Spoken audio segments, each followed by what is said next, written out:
Let's break down one of the biggest decor decisions in your wedding, your arch.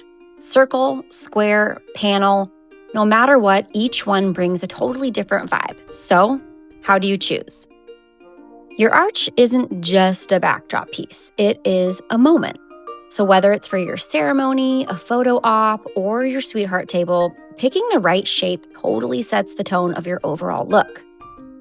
Starting with the circle arch, it is classic, romantic, and hands down one of the most photogenic options out there. It works beautifully for garden weddings, beachy vibes, or anywhere that you want that floating in a dream energy. Pair it with draped chiffon and a few asymmetrical florals and you're golden. Next up, the square or rectangle arch is super modern and also very versatile. This one's a favorite for rooftop venues, industrial spaces, or any event that leans clean and minimal. A little bit of greenery and some structured floral installs go a long way here. Chiara or panel arches give you a great mix of structure and softness.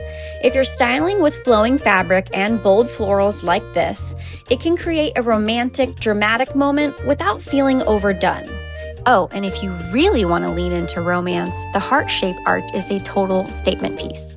It's playful, super on trend for proposals and bridal showers, and perfect for anyone who's not afraid of a little extra. So, what's the move? If you want something timeless and romantic, we suggest going circular. If you want to keep it clean and chic, square's your best bet. If you're working with draping and dramatic florals, the Chiara arch is your girl. She is so versatile and can really be dressed up or down any which way. Which one are you styling with? Drop it in the comments. We want to see.